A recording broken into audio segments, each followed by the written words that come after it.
এরে ফেরেশতার দল গুনাহ লিখিস না। আমার বান্দা যদি তওবা করে ফেলে তাহলে আমার বান্দার আমল নামায় গুনাহের আমল উঠে যাবে। আমি চাই না মুখের দিকে আল্লাহ রাব্বুল আলামিন তাকায়া থাকে, লক্ষ্য করে দেখে আমার বান্দা কখন বলবে আল্লাহ আমি তোমার পাপী পাপিষ্ঠ গুনাহগার বান্দা। আয় আল্লাহ, জিন্দেগিতে অনেক অন্যায় করেছি, অনেক অপরাধ করেছি, ইয়া রব আমি তোমার গোলাম, আমি তোমার বান্দা মালিক, তুমি আমাকে মাফ করে দাও। আল্লাহ বলেন ইন্নাল্লাহা ইয়াগফিরুদ যুনুবা জামিআ, তোমরা আমার কাছে গুনাহের জন্য আমি আল্লাহর কাছে ক্ষমা চাও। ক্ষমা চাওয়ার সঙ্গে সঙ্গে আমি আল্লাহ রব্বুল আলামিন তোমার জিন্দেগির গুনাহ খাতাগুলো মাফ করে দিব। সুবহানাল্লাহ। তো আল্লাহ তাআলা আমরা যা করি সব দেখেন কি? ভালো করলে কে দেখেন, মন্দ করলে কে দেখেন? এই যে আল্লাহ, জোরে বললাম যে কথাটা বলতেছিলাম যে আস্তে বললে কি আল্লাহ শুনে না? শুনে। জোরে বললেও আল্লাহ শুনে, কিন্তু জোরে বলা আর আস্তে বলার ভিতরে পার্থক্য আছে। কিরকম? আমাদের দেশে যখন নির্বাচন হয়, ইলেকশনে নির্বাচন হয় চেয়ারম্যান মেম্বরি দ্বারা, তখন কিন্তু নেতার নামে স্লোগান হয়, মিছিল হয়, দেখছেন না? আমার ভাইয়ের চরিত্র ফুলের মতো পবিত্র, নামাজ পড়ে না এক ওয়াক্ত। ফুলের মতো বলি পবিত্র, বিরাট পবিত্র, কিন্তু নামাজ পড়ে না এক ওয়াক্ত। ও আমার বাবাজি, খুব লক্ষ্য করে শুনবেন, ইলেকশনের মধ্যে যখন নেতার বক্তরা, নেতার জেলাফেলারা জোরে জোরে স্লোগান দেয় আমার নেতার চরিত্র ফুলের মতো পবিত্র, এভাবে স্লোগান দেয়, এর মধ্যে কিছু মানুষ আছে জোরে আওয়াজ দেয় আমার ভাইয়ের চরিত্র ফুলের মতো পবিত্র। নেতা থাকে সামনে, জেলাফেলা থাকে পিছনে, নেতা পিছনে তাকায়া দেখে এত সুন্দর করে জোরে জোরে কে স্লোগানটা দেয়। নেতার কিন্তু কানে বাইজে গেছে, কে যেন আমার নামে জোরে জোরে স্লোগান দিতেছে। নেতার সঙ্গে যারা থাকে চেলাফেলা, এদেরকে বলে ওই যে পিছনে দেখো,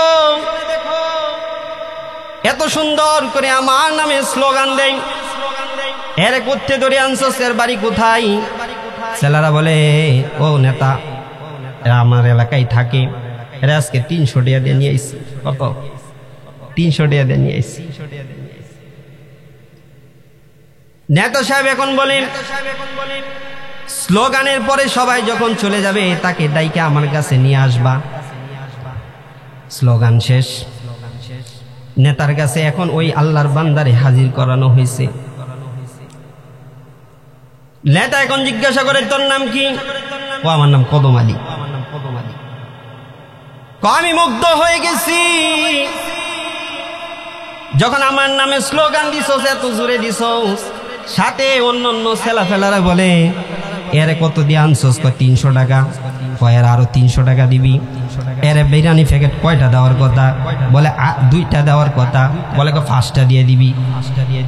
নেতা খুশি হয়েছে কেন? চিন্তা করেন, নেতার নামে জোরে স্লোগান দেওয়ার কারণে নেতা যদি এত খুশি হয়, যিনি আপনি আমার রব, যিনি আপনার আমার আল্লাহ, আপনারা আমার মালিক, মালিককে যদি একবার আল্লাহ বলে ডাক দেন, আল্লাহ বলে গোলাম কেন ডাক দিছো? সঙ্গে সঙ্গে বলে ফেলো সুবহানাল্লাহ। কেন ডাক দিছো আমারে?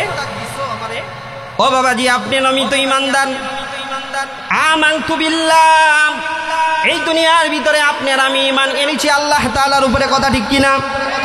আপনি আমি আল্লাহর উপরে ঈমান এনেছি, আল্লাহকে বিশ্বাস করি। ও বাজান, শুধু তাই নয়, নামাজও কিন্তু পড়ি, রোজাও কিন্তু রাখি, মাহফিল আইসাও কিন্তু বসি। তার মানে আল্লাহর প্রতি আপনার আমার বিশ্বাস অনেক, আল্লাহর প্রতি আপনার আমার মহাব্বত আছে। আল্লাহ বলে গোলাম তুমি যখন আমাকে আল্লাহ বলে ডাক দাও রে গোলাম, তুমি যা চাইবা সব দিয়ে দিব। তো তোমার ডাকের দিকে আমি তাকায় থাকি যে আমার বান্দা অন্যায় করেছে, অপরাধ করেছে, আমার বান্দা কখন আমার কাছে তওবা করবে আমি তাকে মাফ করে দিব। সুবহানাল্লাহ, সুবহানাল্লাহ। ও বাজান, আল্লাহ কেন মাফ করবেন না চিন্তা করেন।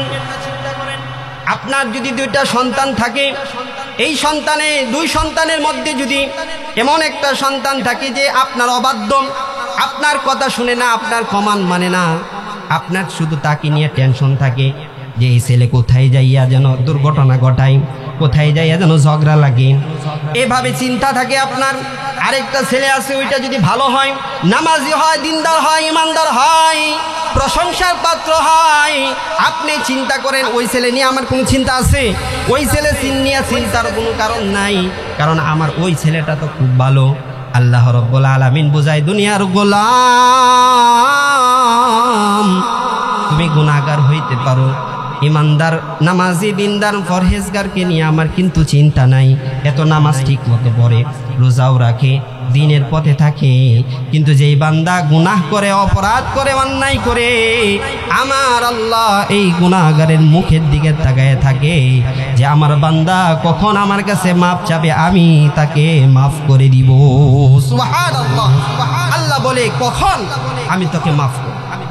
ও বান্দা, তুমি জানো না কি আমি কত বড় রহমান, আমি কত বড় রহিম।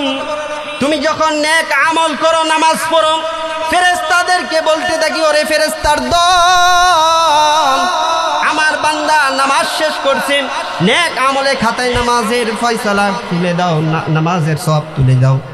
আর তুমি যখন কোন অন্যায় করো, অপরাধ করো, যখন কোনো ভুল করো, অপরাধ করো, তখন ফেরেশতা লিখতে চাই খাতার ভিতরে যে সে পাপ করছে, অন্যায় করছে। আমার আল্লাহ বলে একটু দাঁড়া, এখন লিখিস না, গুনাহটা হয়েছে সকালে, হয়তোবা জোহরের নামাজ যাইয়া আমার কাছে মাপ চাইতে পারে।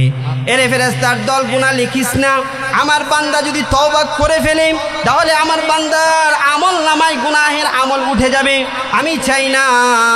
মুখের দিকে আল্লাহ রাব্বুল আলামিন তাকায়া থাকে, লক্ষ্য করে দেখে আমার বান্দা কখন বলবে, আল্লাহ আমি তোমার পাপী পাপিষ্ঠ গুনাহগার বান্দা, আয় আল্লাহ জিন্দেগিতে অনেক অন্যায় করেছি, অনেক অপরাধ করেছি, ইয়া রব আমি তোমার গোলাম, আমি তোমার বান্দা, মালিক তুমি আমাকে মাফ করে দাও। আল্লাহ বলেন, ইন্নাল্লাহা ইয়াগফিরুদ দুনুবা জামিআ, তোমরা আমার কাছে গুনাহের জন্য আমি আল্লাহর কাছে ক্ষমা চাও, ক্ষমা চাওয়ার সঙ্গে সঙ্গে আমি আল্লাহ রাব্বুল আলামিন তোমার জিন্দেগীর গুনাহ খাতাগুলো মাফ করে দিব। সুবহানাল্লাহ। ও বাবাজি, আমার লক্ষ্য করে শুনুন, আপনার আমি তো ইমানদার, যে কথা বলতেছিলাম, আল্লাহর কাছে আপনার আমার দাম দুনিয়ার ভিতরে সব থেকে বেশি, কথা ঠিক কিনা? আপনার আমার দাম বেশি। ও বন্ধু, একটু লক্ষ্য করে শুনুন, অনেক দিনের আগের কথা, একজন হিন্দু ব্যক্তি প্রত্যেক দিন তার রবের নাম জপে। ওই যে মূর্তি পূজা করে, যে মূর্তিগুলা, এই মূর্তির ভিতরে একটা মূর্তি আছে, এর নাম হলো সনাম। কি সনাম? ওই আল্লাহর বান্দা মূর্তির নাম জপে বসে বসে, ইয়া সানাম ইয়া সানাম। কি জপে? ইয়া সানাম ইয়া সানাম। এই আল্লাহ তাআলার বান্দা ইয়া সানাম বলে তার রবকে ডাকতেছে, ভুল ক্রমে একবার ইয়া সানাম না বলে ইয়া সামাদ বলে ফেলেছে। সঙ্গে সঙ্গে আল্লাহ রাব্বুল আলামিন বলে, গোলাম এত বছর ইবাদত করলা সানামের, আজ আমি সামাদকে ডাক দিলা, কেন ডাক দিলা রে গোলাম? বলো তোমার কি চাহিদা, তুমি কি চাও? এভাবে যখন আল্লাহ তাআলা জবাব দিয়ে দিলেন, এই ব্যক্তি এখন চিন্তা করেন, 70 বছর পর্যন্ত ইয়া সানাম করে ডাকলাম, আমাকে সানাম উত্তর দেয় না, আর আজকে আমি ইয়া সামাদ বললাম, সঙ্গে সঙ্গে জবাব পাইলাম। তাহলে তো সামাদের পরিচয়টা একটু খুঁজে বের করতে হয়। সুবহানাল্লাহ। বলে এত বছর সানাম করলাম, সানামে কোনো জবাব দিল না, এখন সামাদ বললাম, সামাদের পরিচয়টা তো বার করতে হবে। ও আমার বাবাজি, খুব লক্ষ্য করে শুনবেন, এই আল্লাহর বান্দা পাগল হয়ে গেছে, দুনিয়ার ভিতরে চিন্তা করে সানাম জপলাম, পাইলাম না, সামাদ পাইলাম, সামাদের পরিচয় কোথায় পাইব, এভাবে সে পেরেশান হয়ে গেছে। সামনে যাকেই পাই তাকেই বলে, ভাই সামাদ নামে কাউরে চিনুনি? বলে না, তারে চিনি না। এভাবে যাই যাই বলে, কিছু মানুষ জিজ্ঞাসা করলো, সামাদকে দিয়ে তুমি কি করবা? বলে এই সামাদের সঙ্গে আমার 70 বছর ধরে আমি সালাম জপি, সামাদের আমার সঙ্গে উত্তর দিয়েছে, সামাদের সঙ্গে আমি পরিচিত হইতে চাই। তখন কিছু মানুষ বলল, ও বাবাজি, যদি সামাদের পরিচয় পাইতে চাও তাহলে ওই যে দেখা যায় মসজিদ, ওই মসজিদে যাও, যে ইমাম সাহেবকে জিজ্ঞাসা করলেই সামাদের পরিচয় পাইয়া যাইবা। সামাদের পরিচয় পাইয়া যাইবা। এই আল্লাহর বান্দা পেরেশান হয়ে মসজিদে চলে গেছে। ইমাম সাহেবকে যায় জিজ্ঞাসা করে, ওগো ইমাম সাহেব, আপনার কাছে আমার একটা প্রশ্ন। আমি হলাম একজন হিন্দু ব্যক্তি, আমি মূর্তির পূজা করি, কিন্তু আজকে আমি সানাম জপতে জপতে হঠাৎ করে সামাদ বের হয়ে যাওয়ার পর সামাদ আমাকে জপ দিয়েছে। এই সামাদের পরিচয়টা আপনার কাছ থেকে আমি জানতে চাই। সামাদের পরিচয় জানতে চাই। বাবাজি খুব মনোযোগ সহকারে শুনবেন। দেখেন, আপনার আমি ডাকতে পারি না দেখা আমাদের ডাক আল্লাহ শুনে না। এই যে এত বিপদ, এত অসুখ বিসুখ, কত ঝামেলা, ফসল চলে যায়, অ্যাক্সিডেন্ট হয়, কত ঝামেলা, কারণ আমরা প্রকৃতপক্ষে কি করতে পারি না, আল্লাহকে ডাকতে পারি না। তো এই মসজিদের ইমাম সাহেব এখন বলে, বাবাজি সামাদকে আমি খুব ভালো করেই চিনি, সামাদের সঙ্গে তোমাকে পরিচয় করায় দিব। আল্লাহর বান্দাকে বলল, তুমি পাক পবিত্র হয়ে বাড়ির থেকে আসো। গোসল বোর করে পাক পবিত্র হইয়া মসজিদে ইমাম সাহেবের কাছে আসতে, আসার পরে ইমাম সাহেব বললেন, এইভাবে হাত তোলার, আল্লাহু আকবার, আল্লাহু আকবার বলে হাত বাঁধো, দেখবা সামাদ তোমার সঙ্গে কথা বলা শুরু করবে। বলছে সামাদ তোমার সঙ্গে কথা বলা শুরু করবে, সামাদ দেখবা তোমার সাথে পরিচয় হয়ে যাবে, সামাদ তোমার সঙ্গে কথা বলবে। ও বাবাজি, ঘটনার মাধ্যমে কি বুঝলেন আপনারা? আমি মুসলমান ইমানদার, আমরা স্বীকার করি আল্লাহ ছাড়া কোনো ইলাহ নাই, কোনো মালিক নাই, কিন্তু আপনারা আমি আল্লাহর সঙ্গে সম্পর্ক খুব খারাপ, আল্লাহর কাছে চাইতেও পারি না। এখন চাওয়ার জন্য কার কাছে চাইতে হবে? আল্লাহর কাছে চাইতে হবে, আল্লাহর সঙ্গে সম্পর্ক করতে হবে। আর মাথায় এই কথাটা রাখতে হবে যে আল্লাহ রব্বুল আলামিন সকল বিষয়ে আমার অবগত আছেন। সকল বিষয় আল্লাহ তাআলা কি আছেন? আমার অবগত আছেন। আমি যা করি, অন্যায় করি, পাপ করি, যাই করি না কেন, সব কে জানেন? আল্লাহ তাআলা জানেন। এই ইয়াকিন, এই বিশ্বাস যদি আপনার আমার অন্তরে আসে, আপনার আমার ভিতরে যদি আসে, তাহলে দেখবেন কি? তাহলে দেখবেন আপনার আমার ঈমান তাজা হয়ে যাবে, আপনার আমার ভিতরে ঈমানি চেতনা আসবে, আপনার আমার ভিতরে কি আসবে? ইবাদতের মজা আসবে। ও বাবাজি দেখেন, আল্লাহর সাথে সম্পর্ক। আল্লাহ রাব্বুল আলামিন বললেন যে, হে গোলাম, তুমি যা করো সব কিন্তু আমি দেখি। আমি যেহেতু দেখি, তাহলে তুমি ঈমান আনবা আমার উপর, আর আমি আল্লাহকে বেশি বেশি করে ভয় করবা। কি করবা? আমি আল্লাহ তাআলাকে বেশি বেশি করে ভয় করতে হবে। কেমন ভয় করতে হবে? ও বাবাজি, ইমামে গারজালি রাহমাতুল্লাহি আলাইহি আল্লাহ রাব্বুল আলামিনের একজন খাঁটি গোলাম ছিলেন, একজন আল্লাহর ওলি ছিলেন। নাম শুনছেন না আপনারা? ইমামে গারজালি রাহমাতুল্লাহি আলাইহি, তার দরবারে একজন খাদেম ছিলেন। খাদেম তো ছিলেন, ওই উজুর পানি আগায় দেয়, খাবার যখন খায় তখন প্লেট আগায় দেয়, পানি আগায় দেয়, খাবারগুলো আইনা দেয়। তো ইমামে গারজালি রাহমাতুল্লাহি আলাইহি দরবারে এমন একজন খাদেম ছিলেন। এই খাদেম কি করে জানেন? ইমামে গারজালি রাহমাতুল্লাহি আলাইহির সাথে সবসময় থাকেন। তো অন্য অন্য মুরিদান যারা আছে তারা দেখে হিংসা করে, হুজুর খালি এরে নিয়ে যায়, এরে আদর করে, এরে কাজে লাগায়, আমরা কি দোষ করছি? আমরাও তো তার খাদেম, আমরাও তো তার মুরিদান। বলতেছে আমরাও তো তার মুরিদান।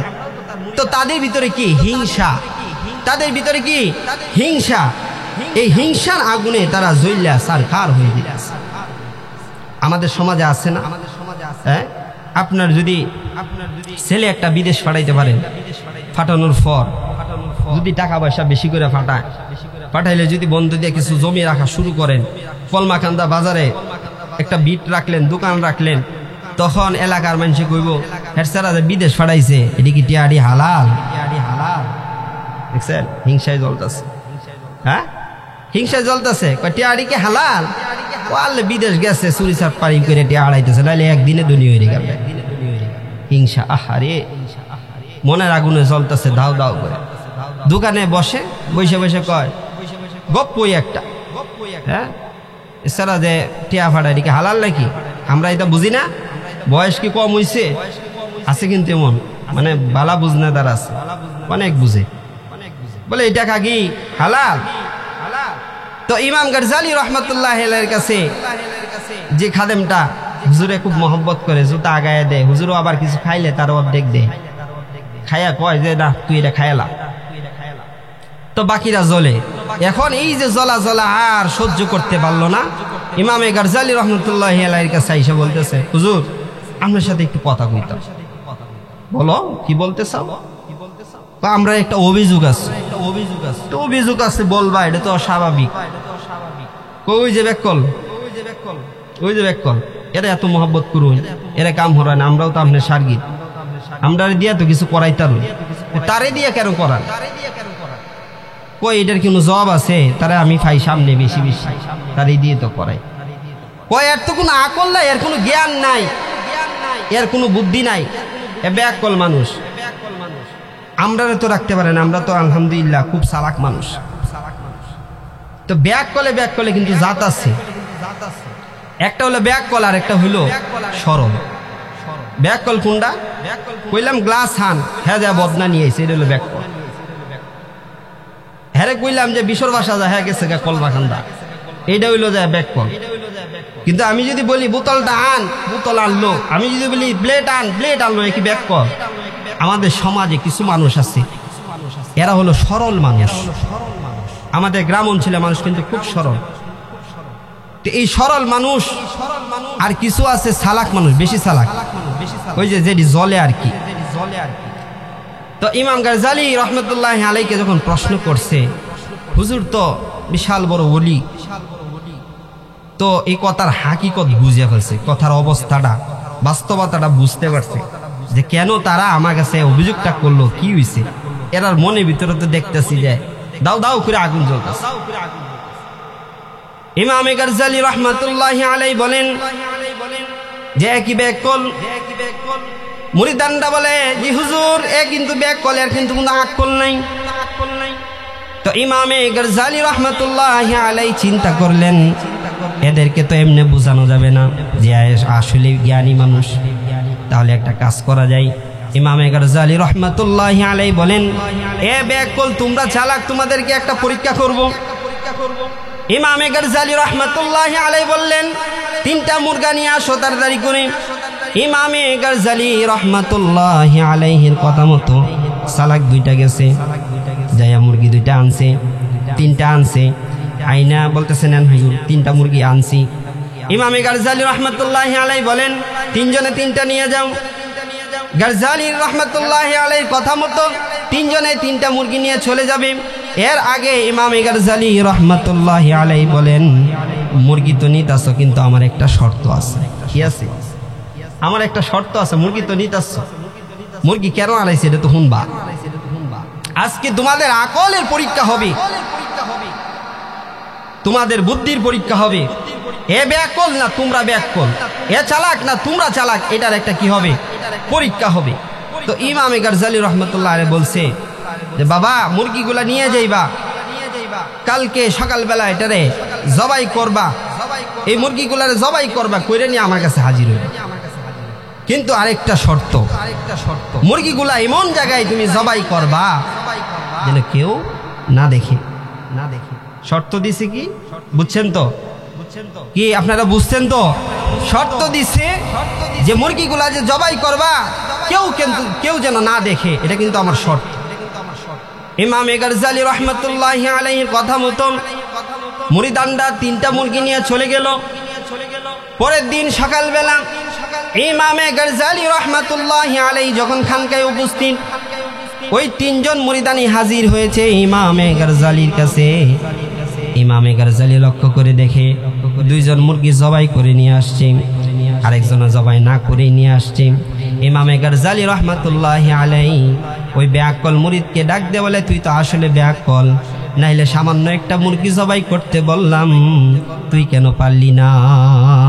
ইমামে গারজালি বলতেছে যে একটা সামান্য মুরগি জবাই করে আনতে বললাম, এডি পারলি না, তুই তো আসলে বেআক্কল। এরা যেটা কইছে এটা হাসা। এই আল্লাহর বান্দা বেআক্কল মুরিদ হাউ মাউ করে কান্না করে চোখের পানি ফলায় আর ডাক দে বলে, ও ইমামে গারজালি, জিন্দিগিতে অনেক মুরগি জবাই করছি, জিন্দিগিতে অনেক গরু জবাই করছি, ওগো ইমামে গারজালি শুনে রাখেন, মুরগি কিন্তু আমিও জবাই করতে জানি, কিন্তু আপনার তো শর্ত ছিল, আপনার কিন্তু শর্ত ছিল এমন জায়গায় মুরগি জবাই করবা যেন কেউ না দেখতে পারে। ওগো ইমামে গারজালি, আমি যখন মুরগি জবাই করার জন্য আমার ঘরে দরজা লাগাই, জানালা লাগাই, চতুর্দিকে তাকায় দেখছি কেউ আছে কিনা, লক্ষ্য করে তাকিয়ে দেখলাম কেউ নাই। যখন মুরগির গলার ভিতরে দাটা দর্শি কাটবো, এমনি আমার আল্লাহ আমাকে ডাকতে বলে, কিরে গোলাম, শর্ত ছিল কিন্তু কেউ যেন না দেখে, কিন্তু আমি তো দেখতেছি তুই মুরগি জবাই করস। আল্লাহর বান্দা বলে, আমি কিভাবে জবাই করব? আমার আল্লাহ তো আমাকে দেখতেছেন। সুবহানাল্লাহ।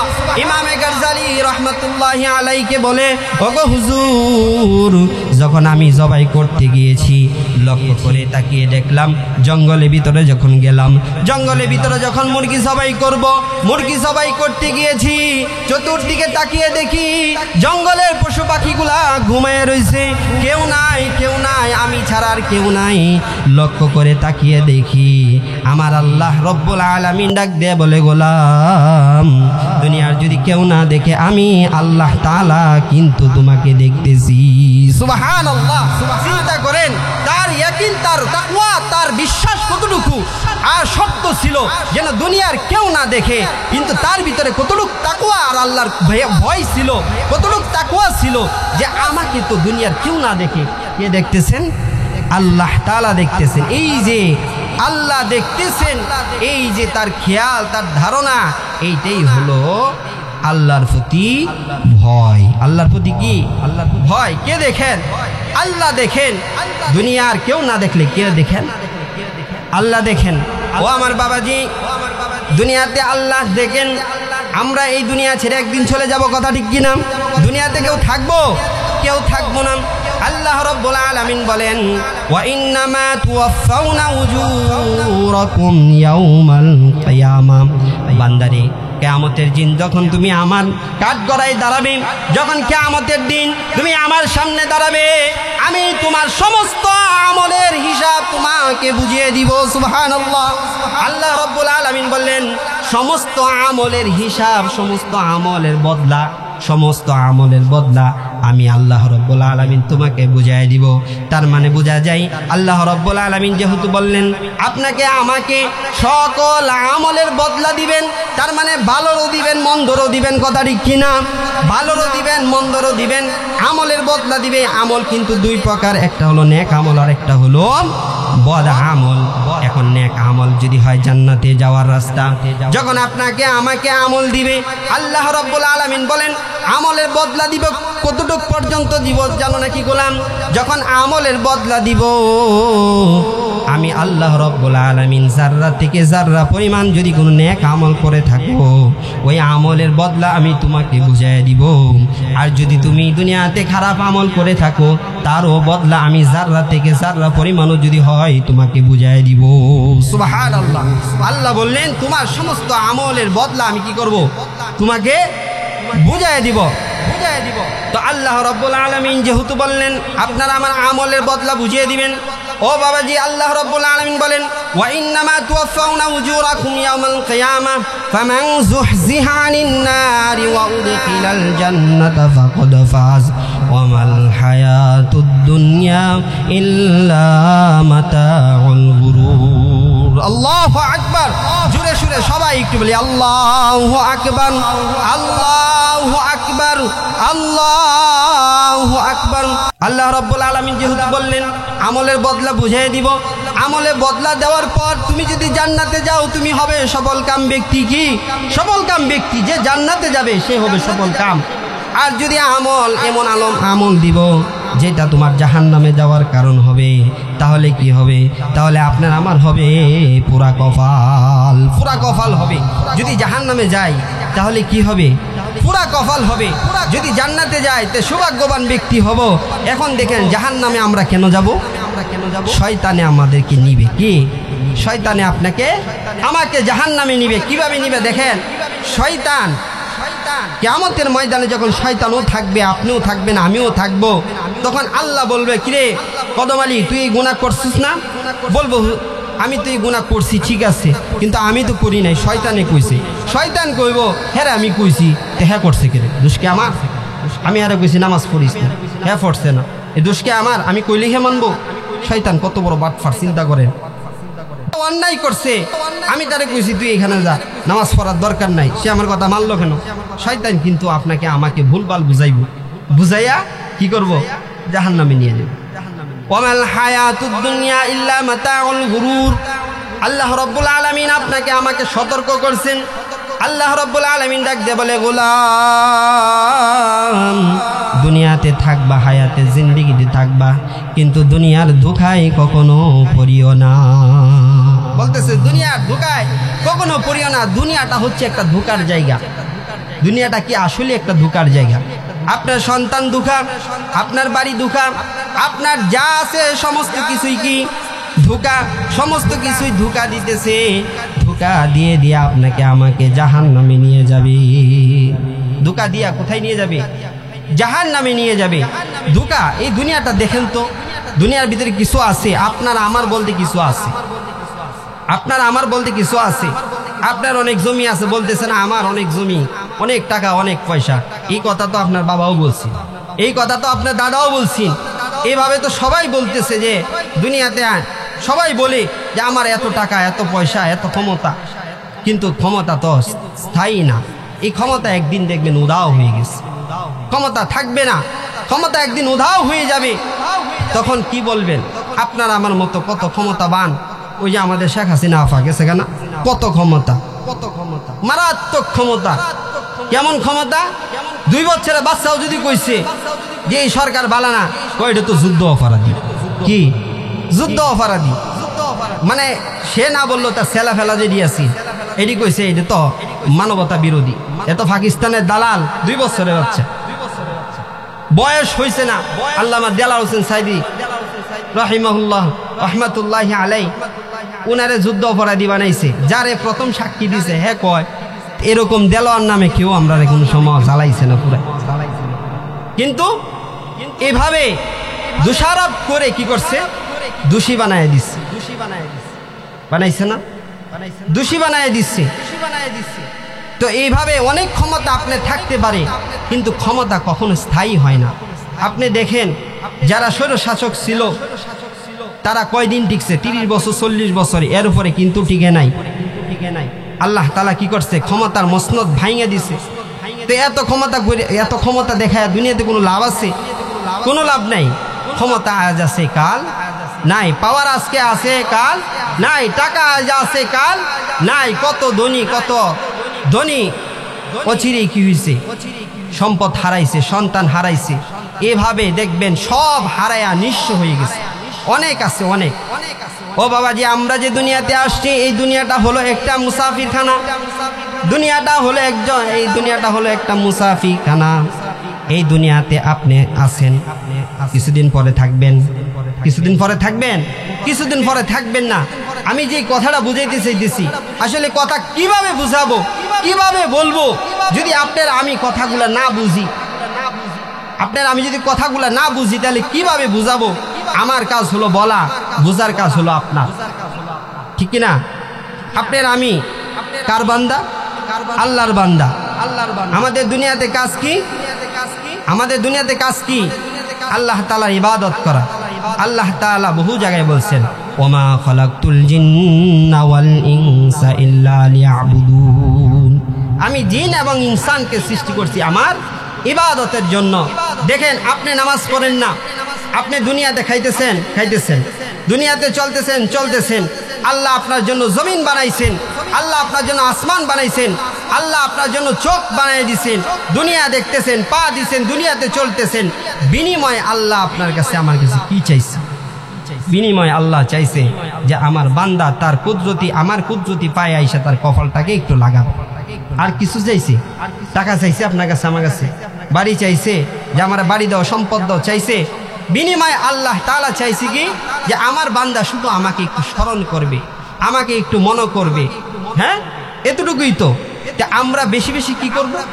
আল্লাহর স্মরণ করব, বেশি বেশি নিজের জন্য ইস্তেগফার করব। যে গুনাহ করছি, অন্যায় করছি, এই গুনাহের জন্য আল্লাহর কাছে কি হব? লজ্জিত হব। আস্তাগফিরুল্লাহ ইন্নাল্লাহা ইয়াগফিরুয যুনুবা জামিআ, আস্তাগফিরুল্লাহ ইন্নাল্লাহা গফুরুর রহিম। এভাবে কি করব? আল্লাহর কাছে নিজের গুনাহের জন্য কি করব? মাপ চাবো। দেখেন আপনার আমরা এখানে যারা আছি, আমরা কখন মারা যাব এটা জানি না বাজান। তাহলে সময় এখনো কতক্ষণ আছে জানি না। আল্লাহ তাআলার কাছে ক্ষমা চাইতে হবে। তো ক্ষমা যেহেতু চাইতে হবে, বাড়িতে কালকে যাইয়া না এখান থেকে ক্ষমা চাইতে হবে যে আল্লাহ যত অন্যায় করছি, যত অপরাধ করছি, আল্লাহ ভুল করছি, আমি ভুল করছি, তুমি আমাকে ক্ষমা করো, মাফ করো। তাহলে আল্লাহ তাআলা এমনও হইতে পারে যে বাড়ি যাওয়ার আগে আগে আপনার আমার সমস্ত গুনাহ মাফ করে দিবে। কথা ঠিক কিনা?